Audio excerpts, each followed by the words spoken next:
اللہ الرحمن الرحیم۔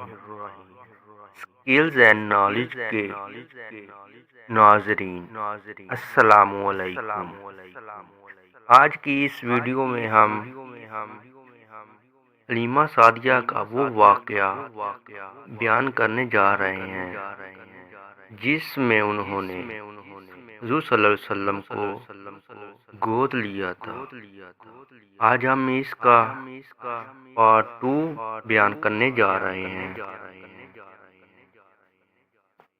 جیسا کہ آپ کو پچھلی قسط میں بتایا گیا تھا کہ حضرت عبد المطلب کو خواب کے ذریعے رہنمائی کی جا رہی تھی اور وہ اس رہنمائی سے مطمئن ہو گئے تھے۔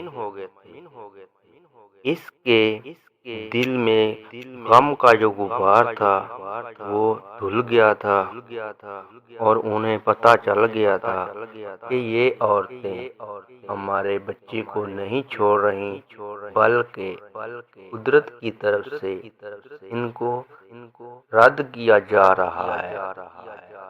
ان خواتین کی مسرت اور خوشی کا کوئی ٹھکانہ نہ تھا۔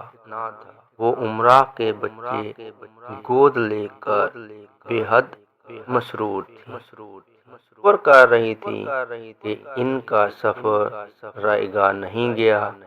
انہیں مرضی کے مطابق اعلیٰ گھرانوں کے بچے مل گئے جن کی پرورش سے اچھی اجرت کی توقع ہے۔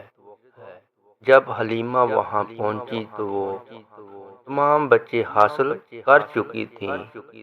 انہوں نے حلیمہ سعدیہ سے کہا، حلیمہ تم نے بہت دیر کر دی، اب صرف ایک یتیم بچہ رہ گیا ہے، عبد المطلب کا پوتا، اگر چاہو تو وہ لا سکتی ہو۔ حلیمہ نے اپنے شوہر حارث سے مشورہ کیا۔ اس نے کہا، خالی ہاتھ جانے سے بہتر ہے کہ وہ بچہ لے آؤ، ہو سکتا ہے اس کی خدمت و برکت سے ہماری حالت بدل جائے اور ہماری غربت پر قدرت کو رحم آ جائے۔ حلیمہ محلہ بنو ہاشم میں پہنچ گئی۔ حضرت عبد المطلب گھر کے دروازے پر کھڑے تھے جیسے اس کا انتظار کر رہے ہوں۔ تمہارا نام کیا ہے اور کس قبیلے سے ہو؟ حضرت عبد المطلب نے پوچھا۔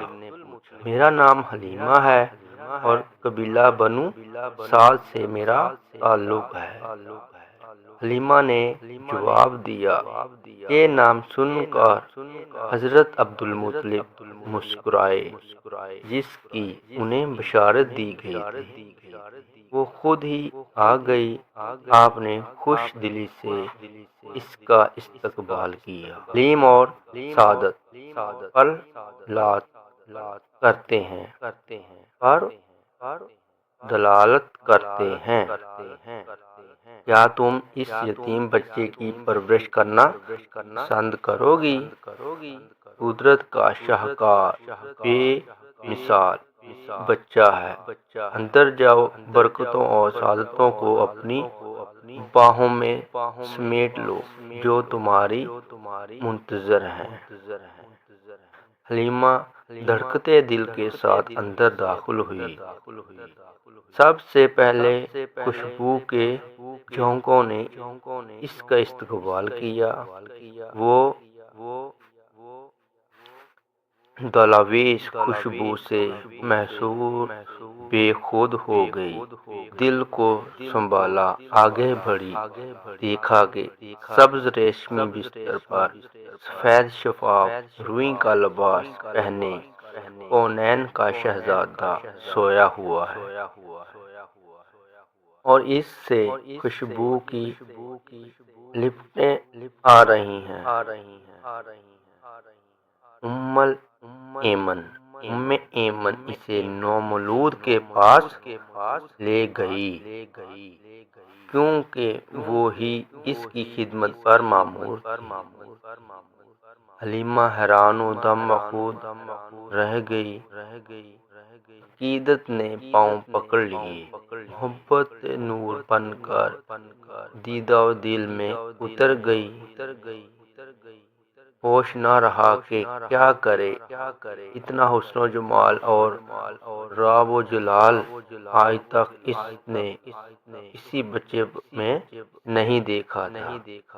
آخر ہمت کی، تھوڑا سا آگے بڑھی، محبت نے جوش مارا اس خیال سے کہ جاگ نہ جائے۔ آہستہ سے سینے پر ہاتھ رکھا، وہ جو سو رہے تھے مسکرا پڑے۔ سوئنگی آنکھیں کھول دیں۔ حلیمہ نے بچشم خود دیکھا کہ ان حسین آنکھوں سے نور کا ایک شعلہ نکلا اور پرواز کرتا ہوا آسمان میں جذب ہو گیا۔ اب مزید صبر کی تاب نہ رہی، چاہتوں کے سمندر اس کے اندر سما گئے اور اس نے بے اختیار آگے بڑھ کر کائنات کے حسن کو اپنے بازوؤں میں سمیٹ لیا۔ پیشانی کو بوسہ دیا اور سینے سے لگا لیا۔ اسے یوں لگا جیسے اندر باہر انقلاب آ گیا ہے۔ وہ جو قحط زدہ بھوکی اور غریب عورت تھی اور دودھ اس کی چھاتیوں سے خشک ہو چکا تھا، اس نے محسوس کیا گویا سینے میں تلاطم برپا ہو گیا اور دودھ چھاتیوں میں جوش مارنے لگا ہے۔ اس نے فوراً محبت اور مسرت سے کے عالم میں دودھ پلانا شروع کر دیا۔ اس کی حیرت کی انتہا نہ رہی، اس کے جسم سے دودھ کے سوتے پھوٹ پڑے، وہ نہال ہو گئی اور قدرت کی اس بیش بہا عطا پر سراپے تشک بن گئی۔ اس کی آنکھوں سے مسرت کے آنسو جاری ہو گئے۔ مالک نے اسے اتنی بڑی دولت سے نواز دیا۔ حلیمہ سعدیہ کو حضرت آمنہ کی خدمت میں لے جایا گیا۔ حضرت آمنہ نے فرمایا، حلیمہ بیٹھ جاؤ، کیا ہمارے اس یتیم بچے کو پالنا پسند کرو گی؟ حلیمہ نے جواب دیا، جی ہاں میری سردار۔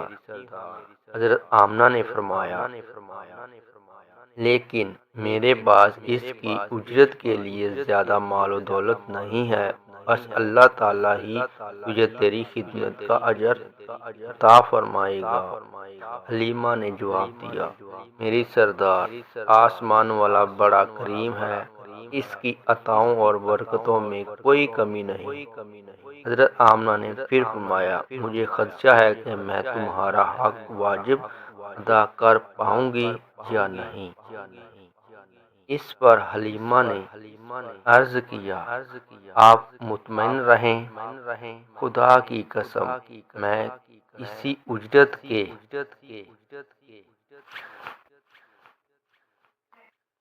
خیال سے اس بچے کو نہیں لے جا رہی، معلوم نہیں کیونکہ میرے اندر اس بچے کے لیے محبت کا طوفان امڈ آیا ہے۔ ایک داخلی شعور ہے جو مجھے یہ ذمہ داری نبھانے کو کہہ رہا ہے۔ آپ میری طرف سے بے فکر ہو جائیے۔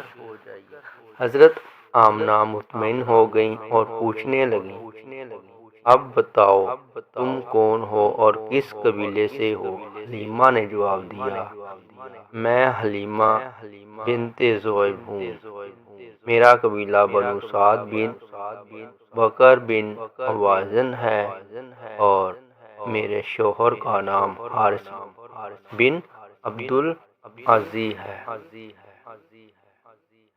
حضرت آمنہ نے جواب دیا، میں آمنہ بنت دہب ہوں، میرے شوہر کا نام عبداللہ بن عبد المطلب ہے اور وہ قریش کے سردار ہیں۔ تمہیں اس عظیم بچے کی دایا بننے پر مبارک ہو۔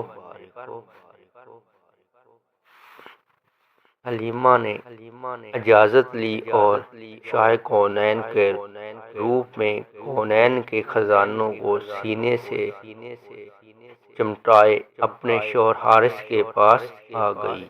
مسرت سے اس کا چہرہ گلنار ہو رہا تھا۔ حارث، ہماری قسمت جاگ اٹھی، اتنی بڑی دولت نصیب ہوئی ہے جو آج تک کسی کو نصیب نہ ہوئی ہو۔ چلو واپسی کا انتظام کرو۔ حجر اسود کا حضور صلی اللہ علیہ وسلم کے لبوں کو چومنا۔ حلیمہ سعدیہ نے فیصلہ کیا کہ انسپکٹر جمال اور ممبئی برکات کو اپنے گاؤں لے جانے سے پہلے بیت اللہ میں لے جاؤں۔ سو وہ حضور صلی اللہ علیہ وسلم کو اٹھا کر سیدھی صحن کعبہ میں گئی۔ حلیمہ نے چاہا کہ حضور صلی اللہ علیہ وسلم کو حجر اسود کا بوسہ بھی دلواؤں گی۔ وہ اس خیال سے حضور صلی اللہ علیہ وسلم کو حجر اسود کے قریب لے گئی۔ حلیمہ فرماتی ہیں کہ اس وقت میری حیرت کی انتہا نہ رہی کہ جب میں نے دیکھا کہ حجر اسود خود کعبہ کی دیواروں سے باہر نکل آیا اور اس نے آگے بڑھ کر حضور صلی اللہ علیہ وسلم